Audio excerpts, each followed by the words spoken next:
Soal pertama, dalam mendukung efektivitas pembelajaran menurut Skinner, tindakan yang tepat oleh guru adalah titik-titik. Ya, dalam mendukung efektivitas pembelajaran menurut Skinner, tindakan yang tepat adalah titik-titik. Apakah A. Guru memberikan kondisi di mana peserta didik dapat mempelajari respon-respon baru dengan cara pengamatan terhadap perilaku contoh dari orang lain, misalkan guru atau orang tua. B. Guru mengkondisikan peserta didik melalui pembiasaan membaca sebelum pembelajaran. C. Guru menggunakan media benda alam di sekitar agar peserta didik lebih mudah memahaminya.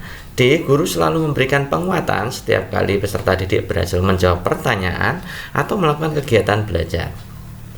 E. Menyajikan pembelajaran dengan menghubungkan materi dengan materi yang ada sebelumnya agar peserta didik lebih mudah memahaminya. Oke teman-teman, kita akan menganalisa opsi pilihan gandanya mana yang sesuai dengan prinsip yang dikemukakan dalam teori Skinner gitu ya. Nah, seperti yang sudah kita pernah terangkan bahwa Skinner itu pakar dalam penguatan, ya, pakar dalam hal penguatan, gitu ya. Intinya seperti itu. Jadi proses belajar itu membutuhkan penguatan atau ganjaran, gitu ya, hadiah. Gitu ya. Ada penguatan, ada dua jenis, yaitu penguatan positif dan penguatan negatif. Di mana penguatan positif ini adalah penguatan berdasarkan prinsip bahwa frekuensi respon itu akan meningkat.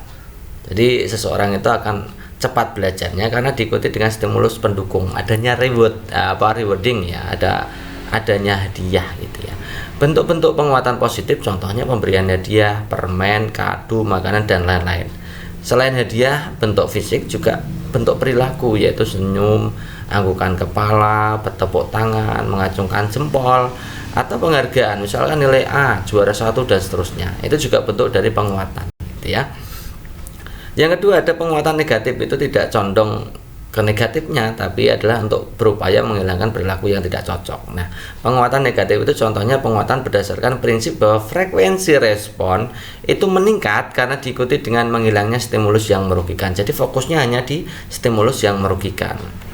Nah, bentuk penguatan negatif misalkan menunda pemberian penghargaan, itu contohnya ya.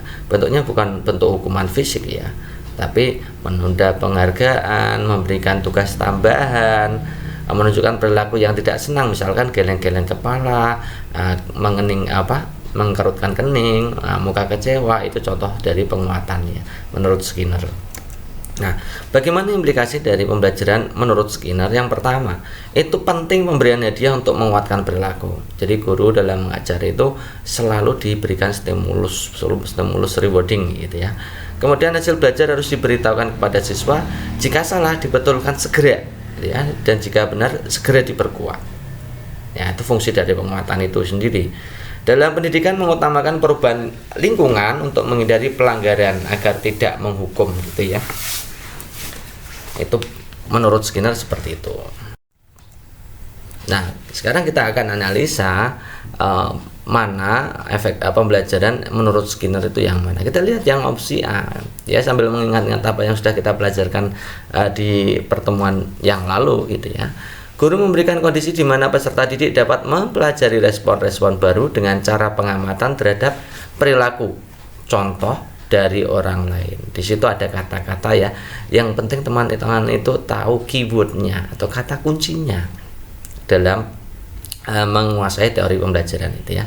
Kalau di situ adalah pengamatan terhadap perilaku contoh dari orang lain, ada kata-kata contoh. Berarti peserta didik itu kesannya meniru. Nah, karena proses meniru maka itu plek ya, itu miliknya Bandura gitu ya.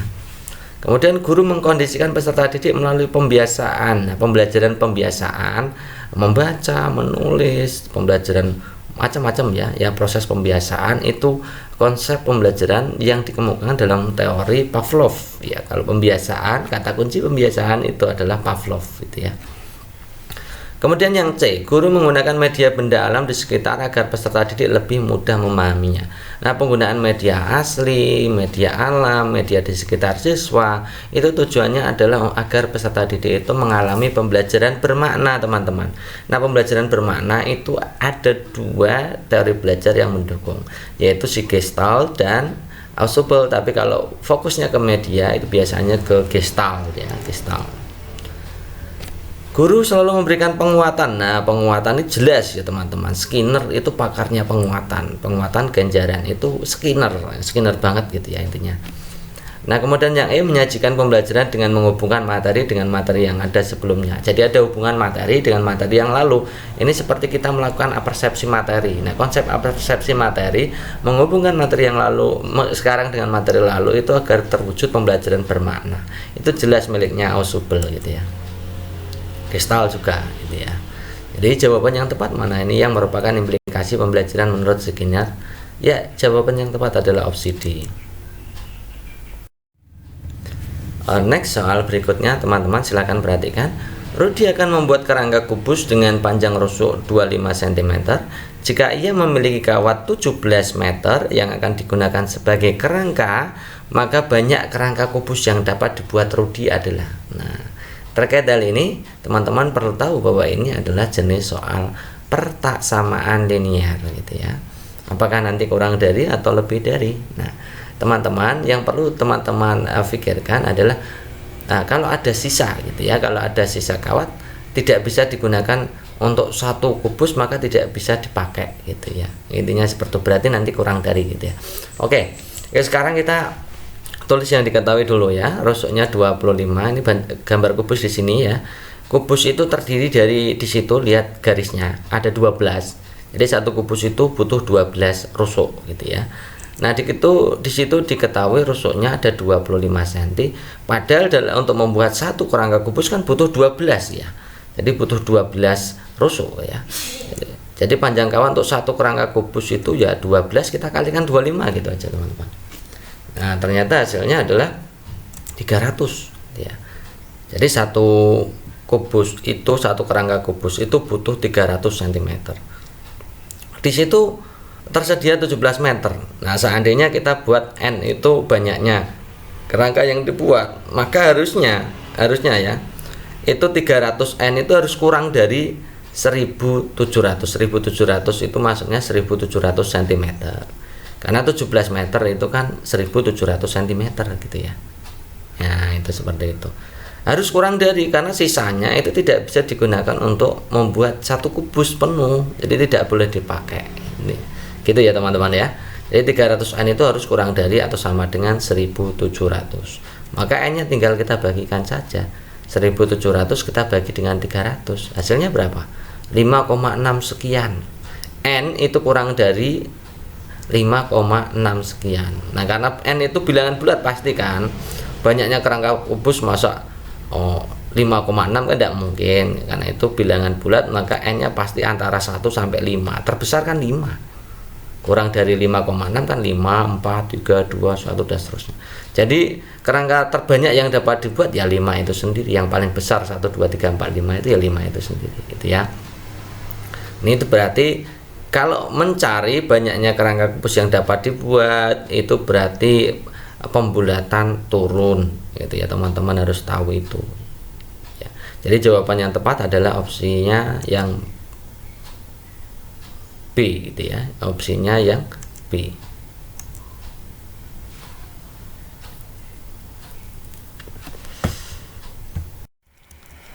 Next, berikutnya peserta didik kelas 4 SD Sukasenang sudah mengelilingi lapangan satu putaran. Ya, saya ulangi, peserta didik kelas 4 SD Sukasenang sudah keliling lapangan satu putaran. Lapangan berbentuk lingkaran, diameternya 140 meter. Berapa putaran lagi jika harus menempuh jarak 1320 meter ya? Coba teman-teman, ini berbentuk lingkaran, maka kalau berlari itu urusannya dengan keliling gitu ya. Diameternya kan 140. Kita tahu bahwa keliling itu kan rumusnya pi kali d. Pi-nya 22/7, D-nya di situ adalah 140. Kalikan aja gini. Jadi 7 dengan 14 ini kita bisa coret ya. 7 dengan 140 ini 140 atau 14 bagi 7. 14 bagi 7 kan 2, berarti 140 bagi 7 kan ketemunya 20 gitu ya. Jadi 22 kali 20 jadi 440 meter gitu ya. Itu keliling. Nah, padahal jarak totalnya harus 1320 meter jaraknya. Nah, ini berapa putaran, menghitung banyak putaran ya tinggal bagi aja. 1320 kita bagi dengan 440.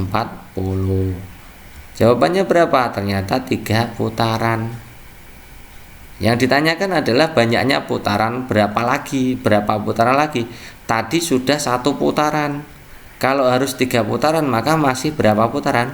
2 putaran. Jadi sisanya masih 2 putaran. Jadi jawabannya adalah 2 putaran gitu ya. Saya ulangi, jawabannya adalah 2 putaran. Next berikutnya, tingkah laku guru perlu ditampilkan sebagai sosok yang ideal untuk ditiru peserta didik. Juga dalam penyajian pembelajaran, guru harus memberikan kesan bahwa materi pembelajaran yang diberikan itu mudah gitu ya. Diberikan itu mudah. Hal ini sejalan dengan teori Bandura. Nah, penerapan teori Bandura yang tepat adalah titik-titik. Kita lihat opsi A-nya, mengutamakan mengubah lingkungan untuk menghindari pelanggaran agar tidak menghukum ya. Kemudian B, memberikan metode-metode yang mudah untuk dipahami dan diikuti oleh siswa-siswanya.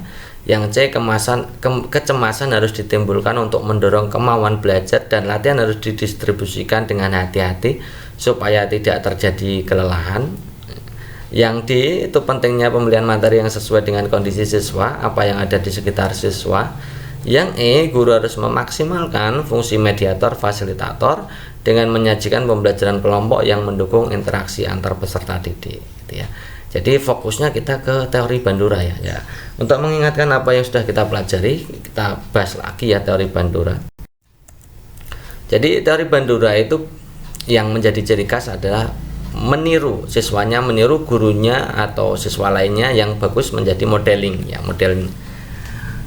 Mengemukakan bahwa peserta didik itu belajar melalui proses meniru. Pengertian meniru bukan berarti mencontek ya, tapi meniru hal-hal yang dilakukan oleh orang lain. Misalkan kalau di sekolah ya guru gitu ya. Guru dalam menyampaikan pembelajaran harus memberikan metode-metode yang mudah untuk dipahami dan diikuti. Jangan yang rumit-rumit gitu ya. Nah, hal ini dilakukan agar siswa lebih mudah untuk memilih metode mana yang akan diikuti diterapkan dalam mengerjakan soal. Jadi ketika memberikan soal, latihan, dan materi itu yang mudah-mudah supaya siswanya bisa mengikuti ya, mencoba mengikuti gitu ya. Nah, beberapa prinsip yang dikemukakan oleh Bandura. Yang pertama itu, sebagian besar dari yang dipelajari oleh manusia terjadi karena proses meniru atau imitation dan penyajian contoh perilaku. Nah, ini modeling. Jadi ada imitation, ada modelingnya. Itu khasnya Bandura di situ. Kemudian seorang peserta didik akan mengubah perilakunya sendiri melalui penyaksian cara orang atau sekelompok orang yang mereaksi atau merespon sebuah stimulus. Kemudian peserta didik dapat mempelajari respon-respon baru dengan cara pengamatan terhadap perilaku contoh dari orang lain. Kemudian yang keempat adalah pendekatan teori belajar sosial terhadap proses perkembangan sosial moral peserta didik ditekankan pada perlunya pembiasaan merespon atau conditioning dan peniruan atau imitation ya. Nah, jadi kita kembali lagi itu yang Bandura ya. Sekarang kita akan jawab sambil diingat-ingat ya teori yang lain itu ya. Kita lihat yang opsi A, mengutamakan mengubah lingkungan untuk menghindari pelanggaran agar tidak terjadi hukuman. Jadi hukuman itu penguatan, ganjaran, hukuman itu masuknya di Skinner gitu ya. Masih ingat ya teman-teman ya. Yang kedua, yang B kita analisa ya. Memberikan metode-metode yang mudah dipahami dan diikuti oleh siswa-siswanya. Ini jelas gitu ya. Ini Bandura. Kemudian kecemasan harus ditimbulkan untuk mendorong kemauan belajar dan latihan harus didistribusikan. Nah, dengan hati-hati tidak terjadi kelelahan. Ini terkait kebutuhan fisiologis ya. Jadi anak kalau diberikan latihan secara terus-menerus nanti ya capek, otaknya capek, tidak bisa berpikir. Karena mereka sudah tidak membutuhkan itu lagi. Nah, proses pemenuhan kebutuhan biologis, kebutuhan fisiologis dari peserta didik itu masuknya di teori Holt ya.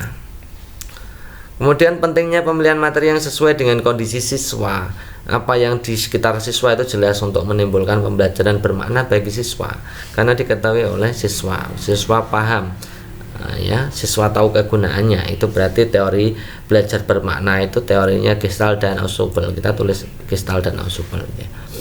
Guru harus memaksimalkan fungsi mediator dan fasilitator dengan menyajikan pembelajaran kelompok, mendukung interaksi antar peserta didik. Nah, interaksi antar peserta didik atau pembelajaran kelompok itu ciri khas dari teorinya Vygotsky gitu ya. Jadi teman-teman sambil mengingat-ingat gitu ya. Ya, jadi jawaban yang tepat adalah opsi B.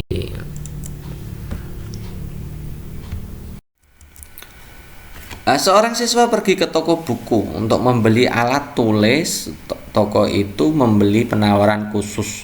Pembelian 10 buku tulis 2 pensil seharga 23.000, sedangkan pembelian 6 pulpen, 6 pensil 15.000, 5 buku tulis 5 pensil 15.000 gitu ya. Yang ditanyakan adalah bentuk persamaan atau pertasamaan yang sesuai. Coba teman-teman perhatikan ya.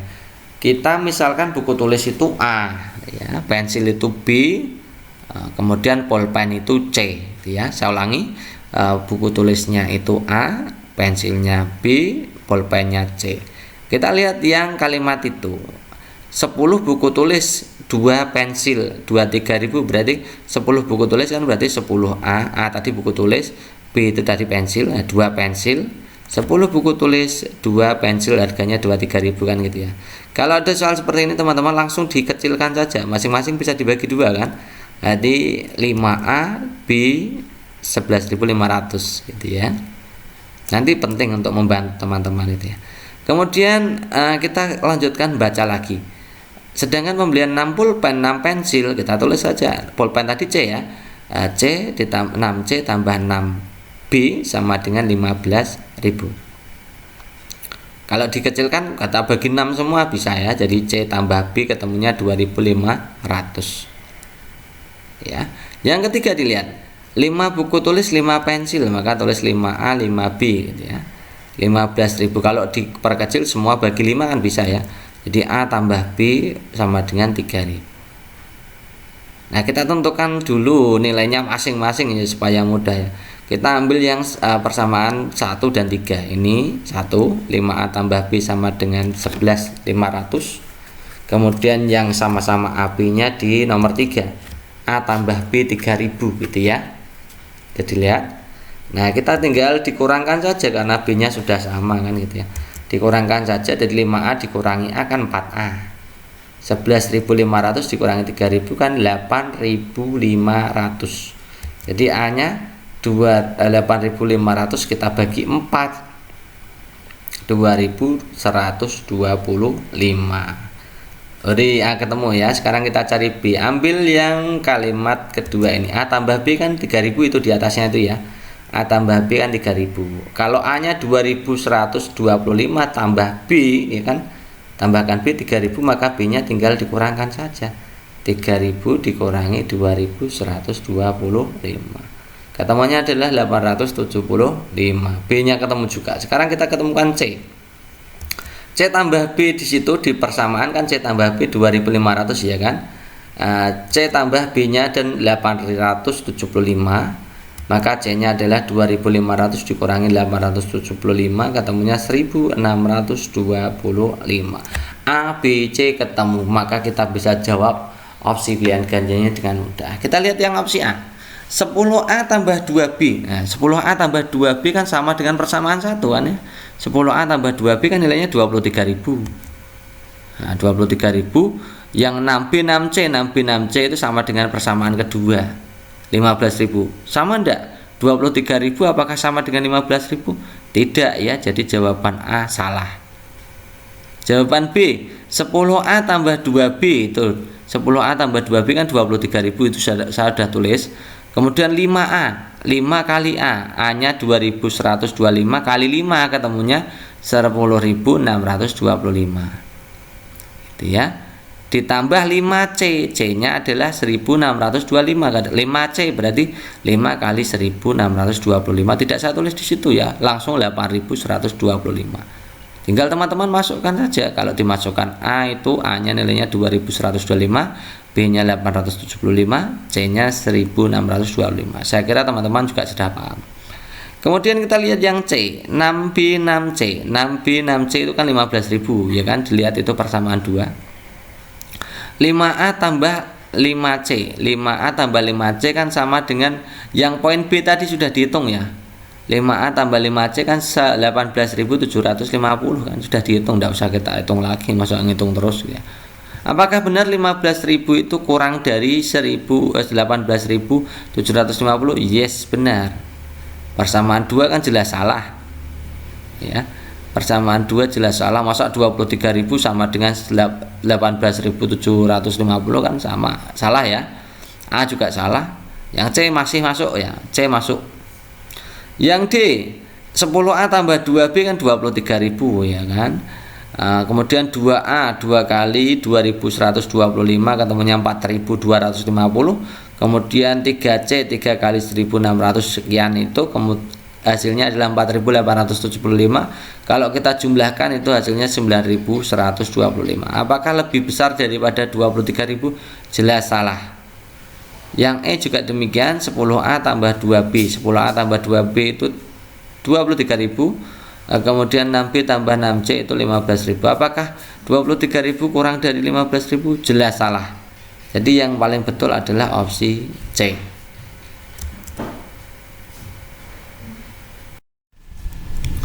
Next, berikutnya, alat pelindung cahaya pada kacamata las berfungsi untuk mencegah bahaya titik-titik. Jadi teman-teman, kita sudah pernah bahas ini ya. Terus ada yang komplain, Kak, di situ tidak ada pilihan gandanya yang cahaya tampak. Adanya blue light, kemudian dan seterusnya, infrared, ultraviolet dan seterusnya. Ya, tapi sebenarnya sama saja. Jadi ketika las itu kita lihat ya, las ya, langsung ya. Jadi cahaya las itu berbahaya. Yang berbahaya apa? Yang pertama adalah sinar ultraviolet. Ultraviolet. Itu ya, sinar ultraviolet itu pancaran yang mudah diserap. Sinar ini mempunyai pengaruh yang sangat besar terhadap reaksi kimia dan seterusnya. Kemudian cahaya tampak. Yang cahaya tampak ini tidak ada di opsi pilihan gandanya. Maka cahaya tampak inilah yang namanya visible light. Itu pakai bahasa Inggris. Visible light ya. Masuk ke mata akan diteruskan ke lensa dan kornea ke retina mata dan seterusnya gitu ya. Yang ketiga adalah inframerah atau infrared. Jadi selain dari istilah Indonesianya, teman-teman juga harus memperhatikan istilah asingnya. Jadi ultraviolet, visible light, dan infrared gitu ya teman-teman ya. Oke, berarti jawaban yang tepat adalah tadi infrared, ultraviolet, kemudian visible light gitu ya. Jadi jawaban yang tepat adalah opsi A gitu ya. Infrared, ultraviolet, kemudian visible light.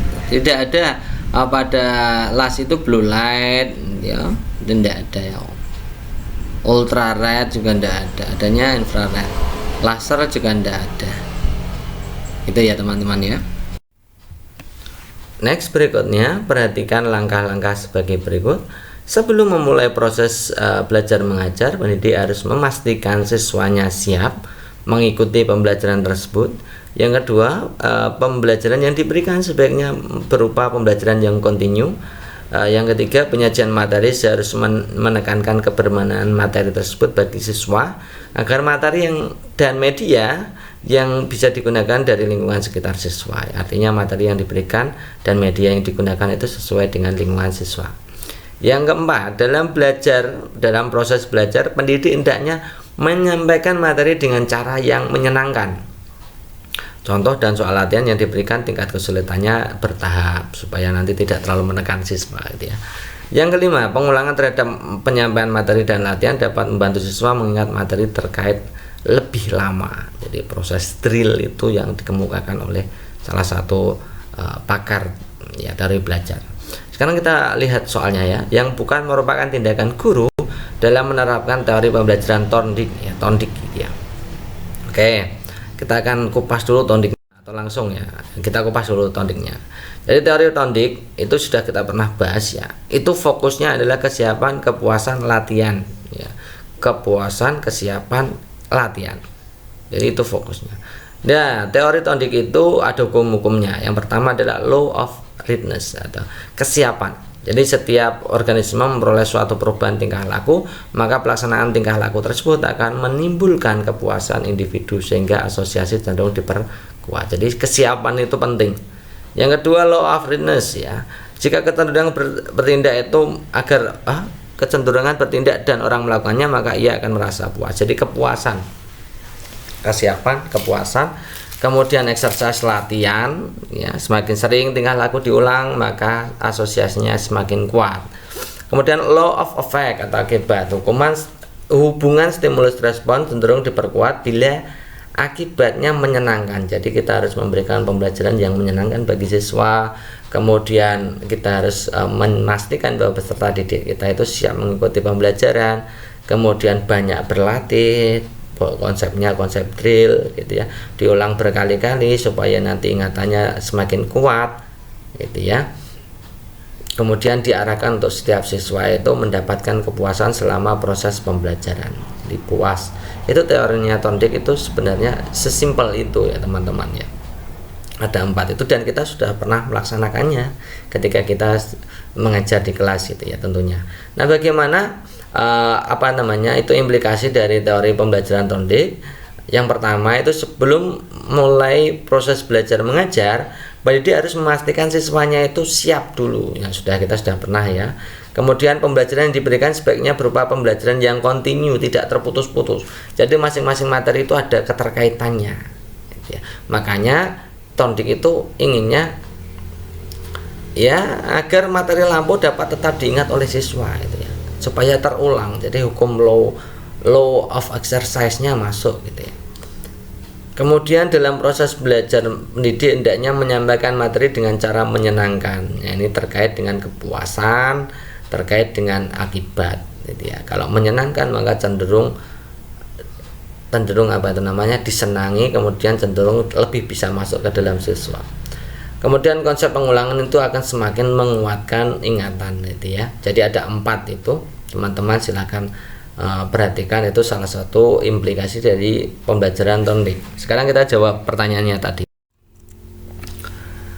Kita lihat yang poin ke-1 ya. Sebelum proses pembelajaran pendidik harus memastikan siswanya siap. Nah, kesiapan ini masuk ya tadi ya, ini masuk berarti pembelajaran diberikan sebaiknya berupa pembelajaran yang kontinu, ada keterkaitan dengan yang lalu. Berarti ini juga masuk ya, supaya nanti seperti terulang ya, ada yang belakang diulang kembali gitu ya, ada keterulangan, ada pengulangannya itu ya. Kemudian penyajian materi harusnya menekankan kebermaknaan. Kebermaknaan itu bukan teorinya Thorndike ya. Teorinya kebermaknaan teman-teman juga saya yakin tahu, itu teorinya Gestalt dan Ausubel gitu ya. Jadi ini bukan gitu ya. Dalam proses belajar pendidik hendaknya menyampaikan materi dengan cara yang menyenangkan. Nah, menyenangkan itu terkait kepuasan dan efek atau akibatnya. Maka ini juga termasuk dari teorinya Thorndike, kita kasih centang. Kemudian yang kelima, pengulangan terhadap penyampaian materi dan latihan. Ini pengulangan jelas tadi ya, itu juga termasuk exercise-nya miliknya Thorndike gitu ya. Jadi betul. Kemudian pertanyaannya yang bukan, ternyata yang bukan jelas ya. Kalau yang bukan itu yang nomor 3. Berikutnya, Pak Eko ingin membuat kandang berbentuk persegi panjang untuk ayam peliharaannya, punya luas daerahnya 324 meter persegi. Ya, luasnya 324 meter persegi ya. Jika panjangnya 36 meter dan kandang tersebut akan dipagari dengan kawat duri seharga 12.000 per meter, biaya yang dibutuhkan untuk pemagaran ya berapa? Ya, ini sebenarnya adalah soal aplikasi dari soal persamaan linear satu variabel. Jadi kita tadi sudah belajar aplikasi dari persamaan linear satu variabel. Sekarang kita belajar untuk persamaan linear satu variabel. Contoh soalnya seperti ini, dan ini FR-nya bentuknya juga seperti ini, gitu ya. Terkait dengan luas, gitu ya. Jadi kombinasi antara penguruan sisi datar dan persamaan linear satu variabel. Oke, kita akan bahas gitu ya. Di situ luasnya bentuknya persegi panjang ya. Luasnya adalah 324. Nah, panjangnya adalah 36. Nah, tahu ya teman-teman, luas pada persegi panjang itu kan panjang kali lebar ya. Kita akan Kalau ada luas, ada panjang, pasti bisa cari lebarnya pakai rumus ini kan. Jadi kita cari lebarnya dulu. Jadi luasnya kita masukkan, luasnya 324 ya, panjangnya 36 kan gini. L-nya 324, P-nya 36. Nah, 36 kali L ya 36L. Maka lebarnya tinggal kita bagi saja. 324 kita bagi 36. Hasilnya berapa ya? Nah, ternyata lebarnya ketemu 9. Lebarnya 9 meter. Nah, kemudian kita baca lagi soalnya di situ. Nah, jadi setiap kali mengerjakan satu kalimat itu langsung ditulis saja gitu ya. Langsung kerjakan saja. Kandang akan dipagari ya, jadi memagari itu kan pasti di sekelilingnya, tidak di tengah kan gitu ya. Nah, sekelilingnya berarti kita cari kelilingnya, keliling persegi panjang. Keliling persegi panjang kan P tambah L tambah P tambah L. Boleh juga dengan rumus 2 dalam kurung P tambah L, sesuka teman-temannya. Jadi saya lebih suka mengajarkan yang P tambah L tambah P tambah L supaya nanti jelas ya. Konsep kelilingnya itu jelas, berputar, mudah diingat gitu ya teman-teman ya. Oke, kelilingnya kita hitung 36 ditambah 9 ya kan, tambah 36 tambah 9. Jadi 36 tambah 9 kan 45. 36 tambah 9 45. Jadi 45 tambah 45 ketemunya 90 meter. Jadi kelilingnya itu 90 meter. 1 meternya butuh anggaran 12.000. Berarti anggaran totalnya kita tinggal kalikan saja. 90 meter kali 12.000 gitu ya. Jadi ketemu totalnya adalah 1.080.000. Mudah kan? Jadi jawaban yang tepat adalah opsi A.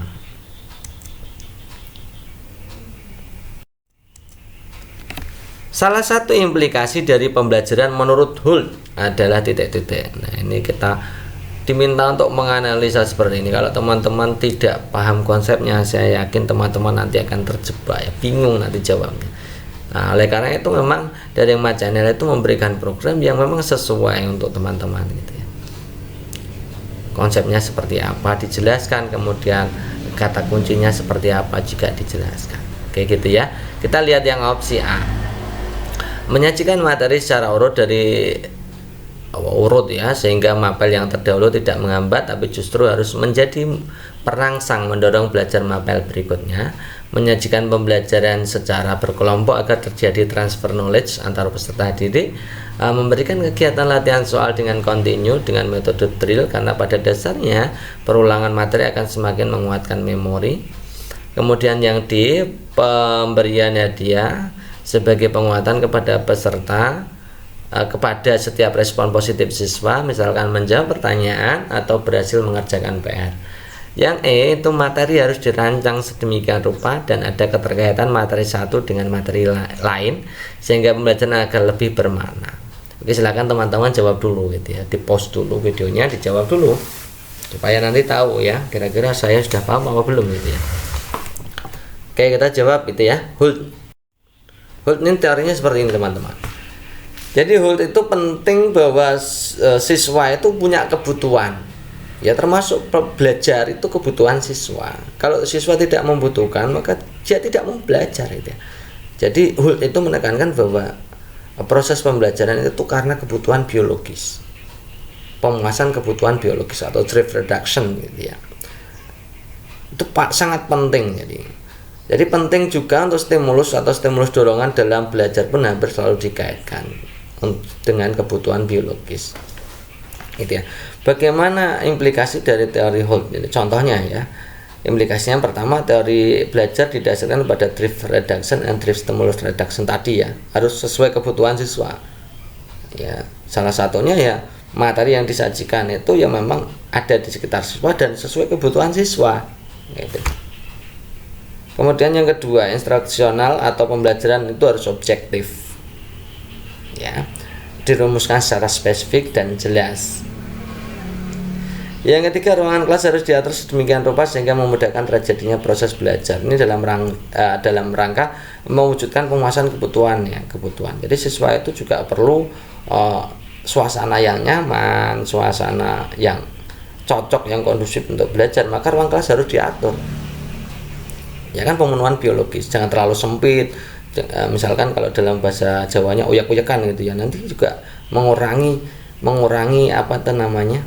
kebutuhan siswa. Jadi siswa itu jadi malas belajar karena kebutuhan siswa itu mendapatkan ruang yang cukup, Nah, pemberian toilet dan lain-lain seperti halnya yang dikemukakan oleh Maslow kan hampir sama dengan teori Hawking.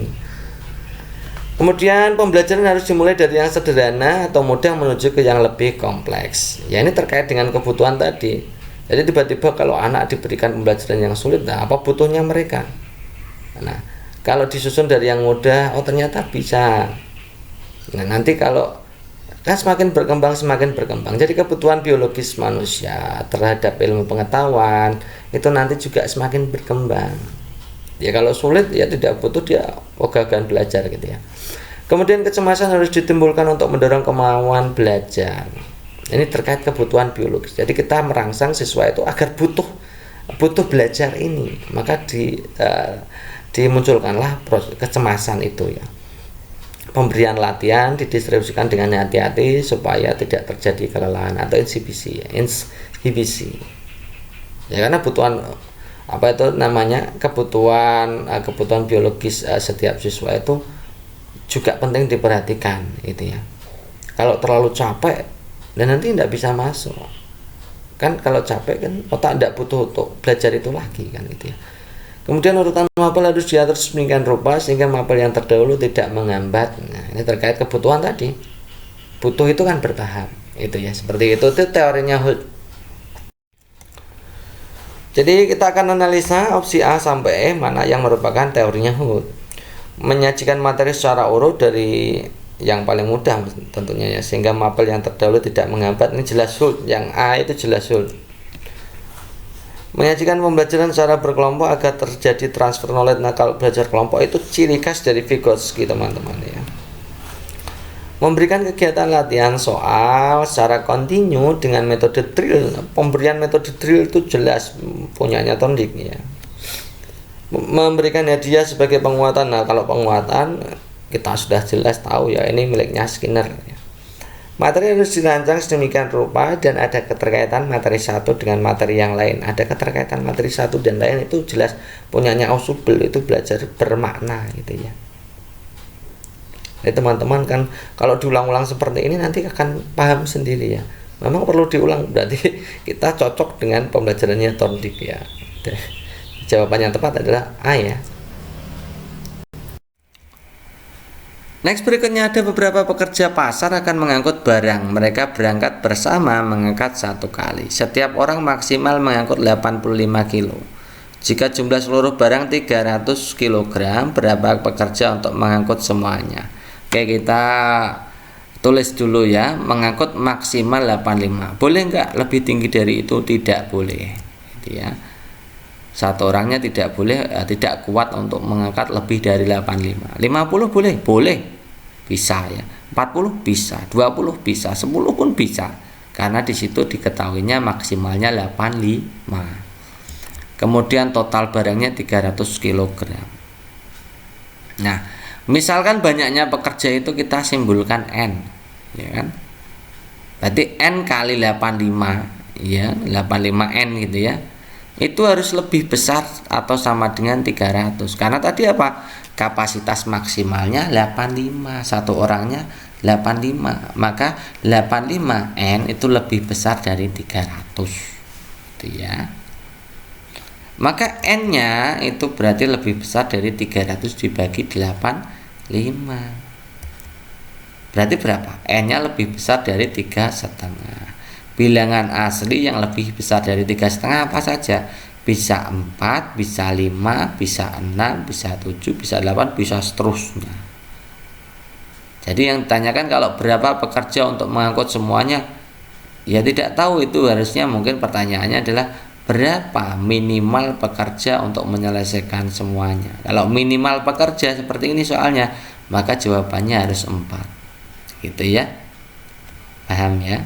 Oke.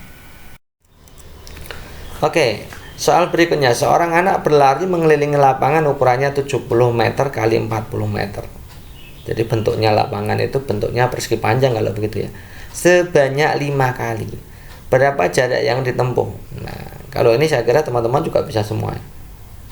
Jadi kalau mengelilingi berarti hubungannya dengan keliling kan gitu ya teman-teman ya. Nah, panjangnya 70 meter, lebarnya 40 meter. Kalau menghitung keliling persegi panjang kan bentuknya persegi panjang berarti kan. panjang tambah lebar tambah panjang tambah lebar gitu ya.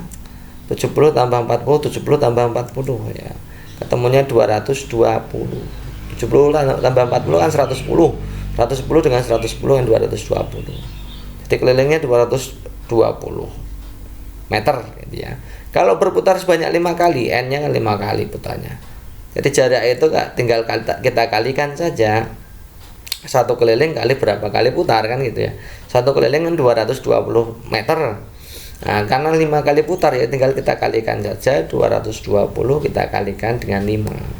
Ketemunya adalah 1100 meter ya. Jadi jawaban yang tepat adalah 1100 meter. Kesulitan peserta didik untuk menyalin contoh tulisan yang disajikan guru di papan tulis. Ini merupakan ciri peserta didik dengan gangguan apa? Apakah disleksia, diskalkulia, disgrafia, disorder, atau kelainan penglihatan? Nah, teman-teman kita juga sudah pernah bahas ya. Silakan teman-teman jawab dulu gitu ya. Oke, sudah jawab. Sekarang kita lihat yang ini ya. Menyalin tulisan, jadi hubungannya dengan menulis. Kalau disleksia itu sulit membaca, melafalkan huruf, melafazkan ya huruf itu ya, itu disleksia. Kalau disgrafia itu kesulitan menulis, contoh tulisannya jelek, menyalin contoh soal tulisan tidak bisa gitu ya, itu termasuk gangguan disgrafia. Kalau diskalkulia itu kesulitan menghitung, jadi misalkan sampai di kelas SD kelas 6 2 tambah 3 saja sulit sekali, itu pasti dia menderita gangguan ya, kelainan yang namanya diskalkulia atau kesulitan mengoperasikan matematika. Jadi kalau menyalin contoh tulisan berarti jelas ya, clear ya, itu adalah disgrafia.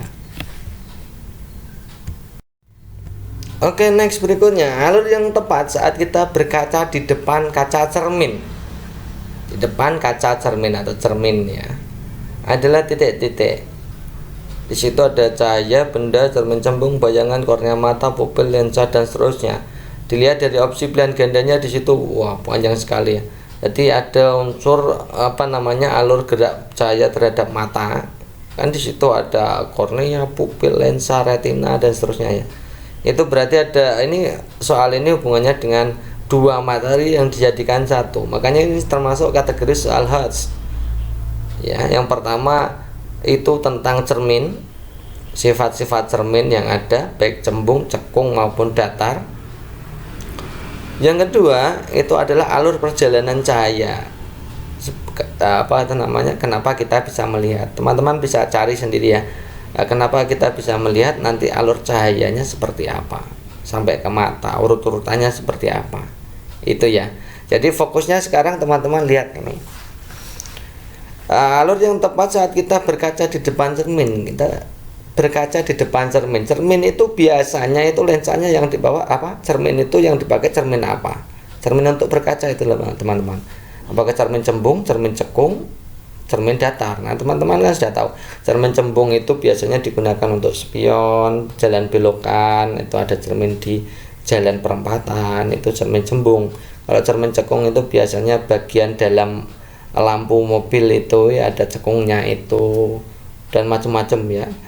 Kemudian kalau cermin datar itu contohnya ya cermin kita berkaca itu, cermin itu namanya cermin datar gitu ya. Jadi ini fokusnya ke cermin datar teman-teman. Nah kemudian teman-teman diminta dari opsi pilihan gandanya kan, teman-teman diminta menganalisa hasil bayangannya kan gitu dari cermin datar. Nah hasil bayangannya pertama maya, tegak, sama besar. Jadi fokusnya ke tegak dan sama besar ini. Jadi ketika kita berada di depan cermin, maka bayangan kita ya sama dengan kita, besarnya sama-sama tegak ya. Apa mungkin ya kita berkaca di depan cermin tiba-tiba kepala kita di bawah padahal kita berdiri tegak, itu kan nggak mungkin ya. Tegak sama besar itu kita sudah bahas tentang cermin. Sekarang kita bahas bagaimana perjalanan kita bisa melihat ya, urut-urutannya dari mana saja. Pertama masuk ke mata, cahaya masuk ke mata itu masuk ke kornea, itu bagian luarnya, kemudian masuk ke pupil pengaturnya, kemudian baru lensa, yang terakhir itu retina, kemudian baru masuk syaraf otak ya. Nah kita sekarang analisa opsi A. Di situ cerminnya yang dipakai cermin cembung, jelas kita salahkan ya. Kemudian yang B cermin datar, oke, cermin datar, masuk kornea, pupil, lensa, retina, benda tegak diperkecil. Nah, ini yang opsi B ini diperkecil. Padahal kita pakainya cermin datar kok diperkecil gitu ya. Teman-teman harus menganalisa, memang harus jeli. Ya, tidak langsung bisa dijawab, harus dianalisa dulu. Kemudian cahaya, benda, oke, cermin cekung ini jelas salah ya. Kemudian yang D, cahaya, benda, cermin datar, oke, bayangan, kornea, pupil, lensa, retina masih bagus. Saraf otak, oke, terlihat benda tegak sama besar, yes, ini berarti tegak sama besar ya. Kemudian cahaya, benda, cermin datar, oke, bayangan, pupil, retina, lensa, kornea. Ini urutannya semrawut gitu ya teman-teman. Jadi ini bukan urutan cahaya masuknya masa dari pupil, retina, lensa, kornea gitu ya. Ini salah ya. Jadi jawaban yang tepat adalah opsi D. Perhatikan benda-benda berikut: minyak goreng, air, aluminium, timah, besi. Jika dipanaskan, urutan benda di atas dari yang paling cepat mendidih adalah titik-titik 1, 2, 3, 4, 5 2, 1, 3, 4, 5 dan seterusnya. Di situ pilihan kanan. Berarti kita harus cari titik didih masing-masing benda ini teman-teman, supaya bisa mengurutkan. Jadi teman-teman sebenarnya ya mudah saja ya, kira-kira aja bisa. Kalau misalkan kita mendidihkan besi dengan air ya cepat air kan dididihkan saja cepat ya. Aluminium dengan besi kira-kira ya cepat aluminium lah, besi keras sekali gitu ya. Jadi kalau membutuhkan suhu tinggi berarti kalau besi. Timah lebih cepat lagi dari aluminium ya. Timah itu yang buat solder itu loh teman-teman, kena panas sedikit meleleh. Kalau aluminium kan lumayan lama gitu ya. Jadi sebenarnya itu tanpa kita tahu titik didih masing-masing kita juga sebenarnya sudah bisa jawab. Ya hanya saja kita kadang-kadang agak terkecoh itu ketika kita membandingkan antara air dan minyak goreng. Minyak goreng dan air itu kira-kira cepat mana mendidihnya gitu ya. Oke. Untuk menjawab ini dengan gambaran fakta yang jelas kita akan buat. Ini titik didih air itu mentoknya di 100 derajat, tidak bisa lebih. Kalau minyak goreng itu 170 sampai 180 derajat. Jadi cepat mana mendidihnya? Ya cepat air baru minyak. Kemudian kalau aluminium itu 660. Kalau timah di bawahnya aluminium ya 231, di atasnya minyak. Kalau besi itu paling tinggi 1538 derajat Celcius, itu baru mau melebur gitu ya, didih gitu ya. Jadi jawabannya kalau kita urutkan yang pertama pasti air 2, kemudian baru minyak goreng 1, 2, 1, kemudian baru timah 2, 1, 4, kemudian baru aluminium 3, kemudian besi. Jadi jawaban yang tepat ya opsi C ini ya, 2, 1, 4, 3, 5. Perhatikan berbagai rumah adat ya, tongkonan, gadang, joglo, ragdang, betang. Rumah adat yang bisa ditinggali 100 keluarga. Intinya apa? 100 keluarga ini mencerminkan bahwa rumah itu bisa ditinggali oleh banyak anggota keluarga. Pasti rumahnya ukurannya besar gitu ya, ukurannya jumbo gitu ya. Mana yang merupakan rumah adat yang bisa ditinggali 100 keluarga? Tongkonan, gadang, joglo, ragdang, betang. Nah kalau teman-teman tidak tahu bentuknya maka akan kesulitan gitu ya. Oke, kita lihat ya. Yang ditinggali oleh keluarga besar sudah pernah kita bahas ya. Rumah gadang dari Sumatera Barat ya, ini bentuknya seperti ini kan, besar sekali ya.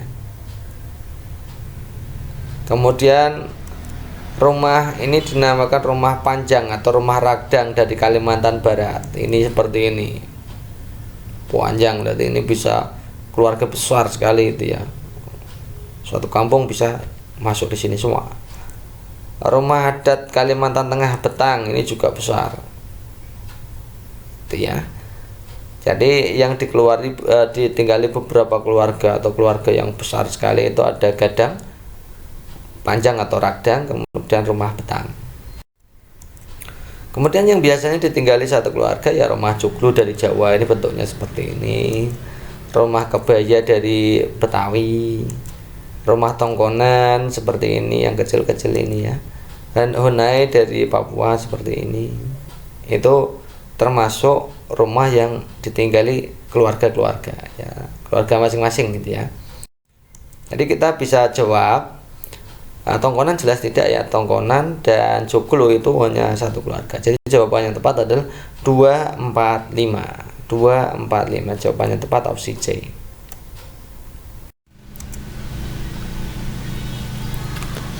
Perhatikan gambar, di situ ada gambar belalang. Belalang apa jangkar itu ya kelihatannya? Ya belalang, anggap saja belalang gitu ya. Dan yang satunya adalah nyamuk. Apa perbedaan dari metamorfosis belalang ya dan nyamuk atau yang opsi B itu ya? Apakah A, daur hidup nyamuk tidak mengalami imago, B, daur hidup belalang mengalami larva, C, daur hidup nyamuk mengalami pupa, D, daur hidup belalang mengalami tahapan pupa, atau E, daur hidup belalang tidak mengalami fase telur. Oke, coba perhatikan teman-teman, berarti kita diminta untuk menganalisa, membandingkan juga ya antara metamorfosisnya belalang dan metamorfosisnya nyamuk gitu ya. Bagaimana metamorfosis belalang dan bagaimana metamorfosis nyamuk? Kita kaji dulu yang belalang gitu ya.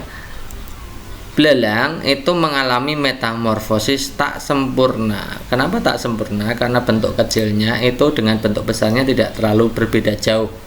Itu intinya ya. Daur hidupnya kita bisa tuliskan, yang pertama itu gambarnya belalang dewasa itu bertelur. Ya, telur kemudian menjadi belang kecil, semakin besar akhirnya besar. Nah, jadi telur, nimfa, imago. Nimfa itu artinya belalang kecil. Bedanya dengan belalang besar atau imagonya apa? Ini bentuk sayapnya gitu ya, teman-teman ya. Jadi nimfa dengan imago itu tidak sama. Tapi bedanya sedikit. Tidak sama tapi perbedaannya hanya sedikit. Makanya di situ tertulis antara nimfa dan imago.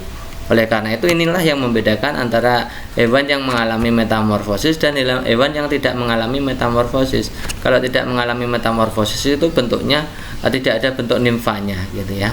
Jadi langsung misalkan telur menjadi ayam gitu ya. Contohnya seperti itu.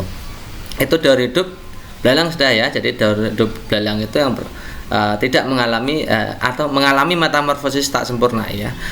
Belalang mengalami metamorfosis tak sempurna karena daur hidupnya hanya telur, nimfa, imago. Sekarang kita lihat yang nyamuk itu ya. Nyamuk di situ ada gambarnya ya. Ada telur kemudian menjadi larva atau jentik-jentik, kemudian menjadi seperti kepompong, kemudian menjadi dewasa gitu ya. Jadi nyamuk itu mengalami metamorfosis sempurna gitu ya, mengalami metamorfosis sempurna karena daur hidupnya kita mulai dari telur, larva itu nama lainnya jentik-jentik itu ya.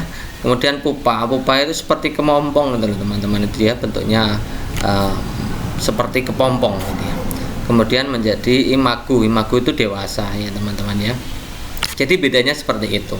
Belalang itu telur, nimfa, imago, sementara nyamuk telur, larva, pupa, imago. Kita lihat opsi yang A. Daur hidup nyamuk tidak mengalami imago. Nah, nyamuk itu yang mengalami imago. Belalang juga mengalami imago. Jadi yang A salah gitu ya. Yang B, daur hidup belalang mengalami larva. Belalang itu tidak mengalami larva ya, langsung dari telur menuju ke nimfa. Jadi ini juga salah. Yang C, daur hidup nyamuk mengalami pupa. Nyamuk ada pupanya enggak atau kepompongnya enggak? Iya, betul ya. Jadi jawaban C itu benar. Yang D, daur hidup belalang mengalami tahapan pupa. Belalang itu adalah hewan yang mengalami metamorfosis tak sempurna, jadi tidak ada tahapan pupa. Yang ada adalah telur, nimfa, imago, nimfanya gitu ya. Jadi ini bukan. Yang E, daur hidup belalang tidak mengalami fase telur, jelas salah ya. Baik belalang maupun nyamuk itu dua-duanya mengalami fase telur gitu ya. Jadi jawaban yang tepat adalah opsi C. Kemudian ada soal begini teman-teman, nanti juga ada soal yang diputar ya. Yang ini adalah gambar jaring-jaring. Jadi nanti teman-teman akan disajikan jaring-jaring baik kubus maupun balok. Kita ambil contoh yang kubus dulu. Jika nomor 6 menjadi tutup, maka alasnya nomor berapa? Gitu ya. Jika nomor 6 itu menjadi tutup, alasnya nomor berapa? Apakah 1, 2, 3, 4, 5? Nah, perlu diketahui teman-teman bahwa alas dan tutup itu saling berkebalikan. Jadi teman-teman yang penting buat aja rekonstruksi aja gambar jaring-jaring ini menjadi bentuk kubus, kemudian tinggal lawannya dari 6 itu berapa, kebalikan dari 6 itu yang nomor berapa gitu ya. Kita ambil contohnya begini, langsung kita bentuk ya. Ini bentuknya seperti ini. Jika 6 itu di atas ya, maka satunya kan pasti di sebelah kanan ya kan, itu kan 6 dan 1 di sebelah kanan itu ya. Kemudian 2-nya itu kan ditekuk ke depan ya kan, ditekuk ke depan 2, 3 ditekuk lagi setelah depan ke sampingnya lagi. Jadi ini 3 nomor di sini, di sebelah kirinya nomor 3. Kemudian 5 itu pasti terusannya nomor 3 gitu ya. Jadi 5 itu belakangnya. Yang paling bawah berarti nomor 4. Oh, berarti 6 itu kalau menjadi tutup maka alasnya adalah yang nomor 4. Jadi begitu ya teman-teman ya. Itu salah satu cara untuk menjawabnya. Jadi teman-teman bisa menjawab macam-macam. Misalkan kita anggap 3-nya yang menjadi alas, nanti kebalikannya dari angka 6 itu berapa? Itu boleh saja. Terserah teman-teman mau merekonstruksi jaring-jaring balok ini seperti apa. Intinya seperti itu. Berikut kalimat yang merupakan kalimat majmuk setara adalah Rahmat menangis karena jatuh dari sepeda. Saya tetap berusaha dengan maksimal meskipun hasilnya tetap sama. Andi membaca surat itu kemudian menangis terseduh-seduh. Fahmi ingin menjadi orang hebat seperti ayahnya. Mereka menyediakan tong sampah dengan warna berbeda agar kita dapat membuang sampah sesuai dengan jenis sampahnya. Ini yang merupakan kalimat majmuk setara. Berarti kalau dilihat dari opsi pilihan gandanya, teman-teman pasti tahu bahwa itu pasti kita diminta untuk menganalisa yang mana yang bertingkat, mana yang setara. Tapi yang ditanyakan adalah setara gitu ya. Berarti kita akan pelajari mana kalimat majmuk bertingkat, mana kalimat majmuk setara. Oke, silakan simak. Kalau kalimat majmuk itu jelas ya teman-teman, kalimat yang memiliki 2 klausa atau lebih dihubungkan dengan konjungsi, biasanya seperti itu. Kemudian kalau kalimat majmuk setara, ini yang kita bahas tadi ya, itu terdiri dari 2 klausa atau lebih memiliki hubungan kesetaraan. Ya, biasanya konjungsinya. Saya lebih suka untuk membahas konjungsinya atau penghubung katanya. Itu pakainya dan, lalu, kemudian, sementara, ketika, setelah, pada, sebelum, sebagainya dan sebagainya. Ini teman-teman hafalkan saja itu ya. Saya lebih suka menghafalkan ini. Meskipun kalau dipahami lebih cepat dipahami, tapi hafalkan saja. Ini kan karena waktunya mendesak ini. Dan lalu kemudian sementara atau ketika setelah, padahal sebelum ya. Masing-masing bisa berdiri sendiri. Ya, itu contohnya ini. Kalimat majmuk setara sejalan model penggabungan itu contohnya dan, ketika, sebelum gitu ya. Ibu pergi berbelanja dan ayah berangkat kerja. Kan masing-masing bisa berdiri sendiri. Suasana Rio di dalam kelas terhenti ketika kepala sekolah datang. Jadi masing-masing bisa berdiri sendiri. Tidak ketergantungan itu ya. Bayi mungil itu tertidur pulas, itu juga bisa bentuk kalimat sendiri. Bayi mungil itu berada dalam gendongan ibunya, itu juga berdiri sendiri ketika. Nah, ada hubungan ketikanya gitu ya. Oke.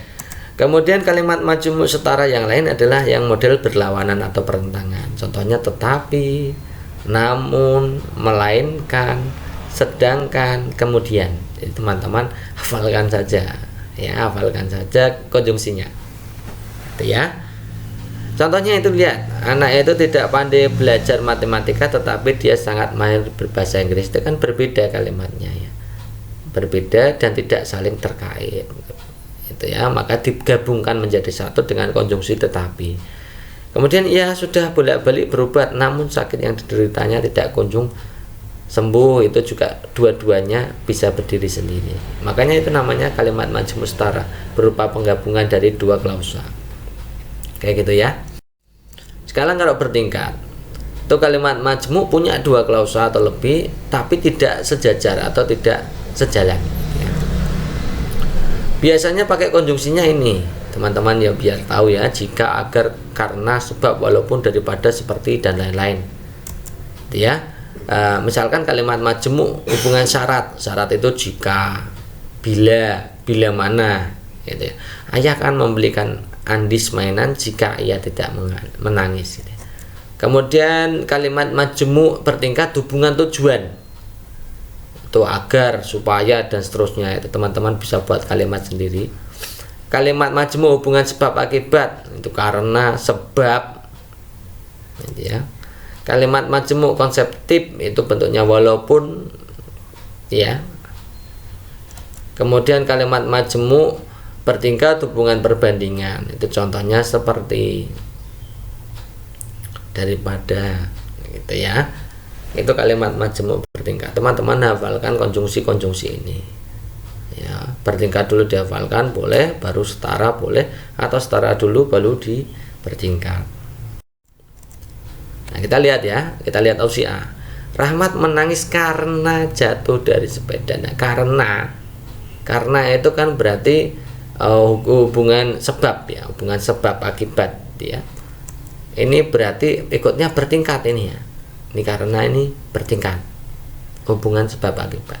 Tadi kita sudah bahas, ya teman-teman. Kalau ini di screenshot aja, gitu ya. Saya tetap berusaha dengan maksimal meskipun hasilnya tetap sama. Ini meskipun, walaupun, ini konseptif, ya teman-teman. Ini bertingkat konseptif. Jadi ini juga bukan. Andi membaca surat itu kemudian menangis terseduh-seduh. Membaca surat dengan menangis terseduh-seduh. Ini pasti ini setara, ini ya, setara. Kemudian itu bagian dari kalimat majmu' setara.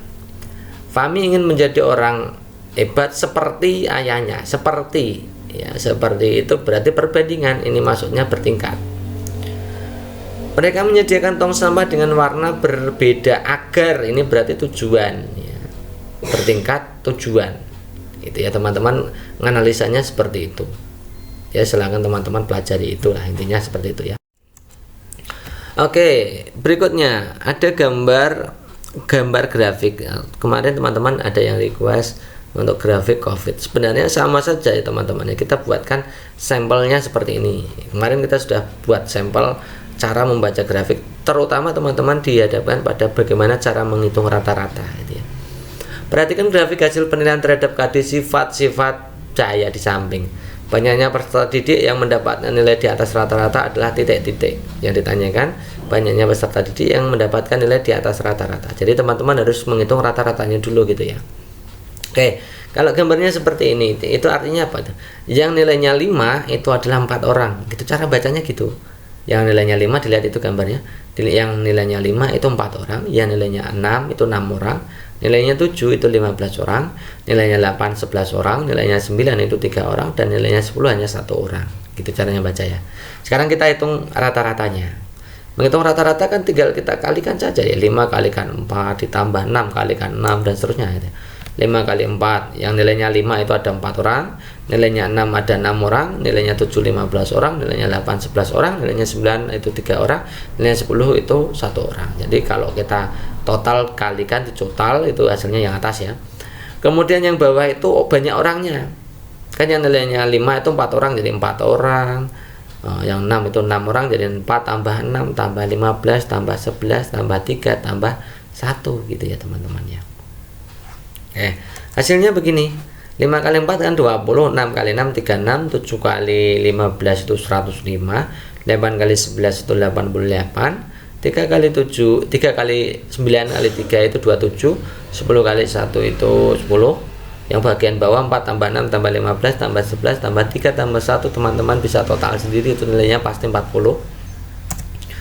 Maka totalnya yang atas itu 286, kita kalau bagi 40 ketemunya 7,15, 7, sekian lah, 7, sekian, gitu ya. Teman-teman tidak perlu menghitung detail, pokoknya 7, sekian, ya. Yang ditanyakan yang mendapatkan nilai di atas rata-rata, rata-ratanya kan 7,1 sekian, gitu ya. Jadi yang mendapatkan nilai di atas rata-rata berarti yang dapat nilai 8, 9, 10, gitu ya. Nah, yang dapat nilai 8 itu kan 11 orang, 9 itu 3 orang, 10 itu 1 orang. Jadi 11 tambah 3 tambah 1 ketemunya 15 orang. Jadi 15 siswa. Jadi jawaban yang tepat adalah opsi B.